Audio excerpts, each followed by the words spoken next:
Eh bien les élèves, bonjour. Aujourd'hui, nouvelle vidéo, perroquet en colère, aile déployée.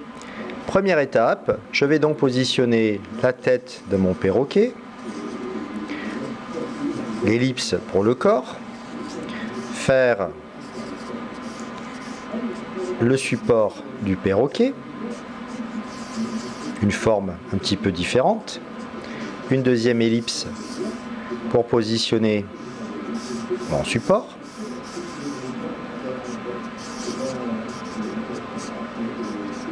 Ensuite, pour positionner la patte, il va d'abord tenir donc la griffe de dessous, la griffe ici, pour simplifier, 3 griffes, une dessous. Ensuite, je vais donc positionner le mouvement des ailes, 2 ellipses ouvertes, et je mettrai en diagonale la queue du perroquet. Donc je positionne d'abord ma forme. Une fois que j'ai positionné ma forme, je vais pouvoir détailler. Il est en colère, donc je vais lui ouvrir le bec. Je verrai sa petite langue sortie. L'ombre ici du cou. Je vais ensuite rajouter son petit œil ici. Rajouter mon effet plumage, un petit peu ébouriffé puisqu'il se gonfle. Il gonfle son plumage, peut-être parce qu'il est effrayé.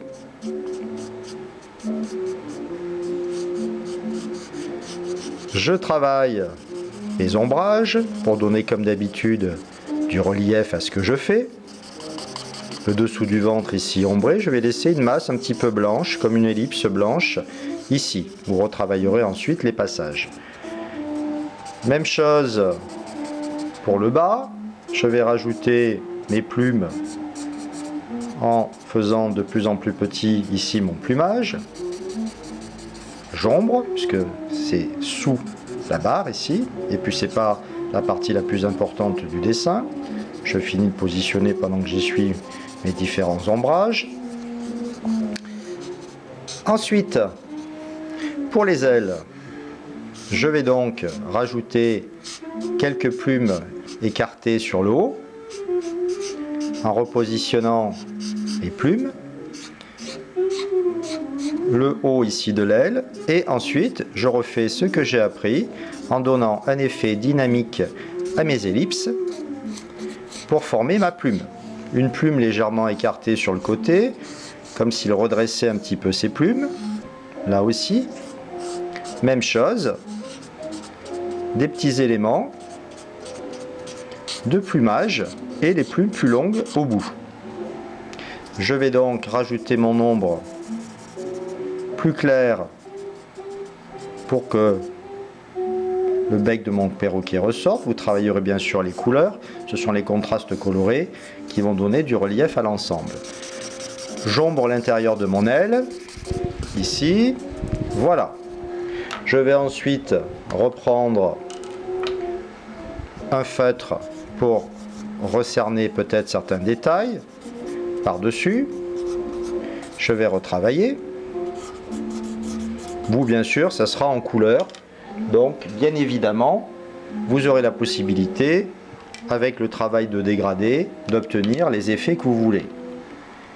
Moi, je suis obligé de travailler un petit peu plus vite avec mes marqueurs.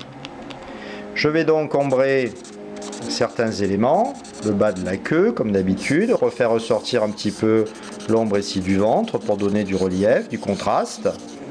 Reprendre encore un peu ici l'aile, l'ombrage ici.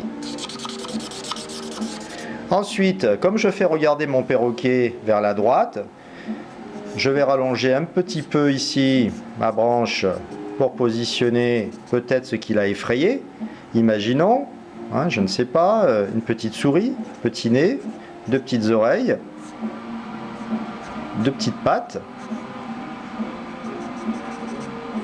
et la queue de ma souris. Pour ne pas qu'il s'échappe, je n'oublie pas de rajouter la chaîne ici. Et pour finir, quand il aura fini d'avoir peur, il pourra boire un petit peu dans sa coupelle. Je rajoute donc mon ombre, l'ombre ici, une masse ombrée derrière pour suggérer l'ombre portée sur le sol. Et bien voilà, amusez-vous à faire votre perroquet en colère. Bonne journée et à bientôt!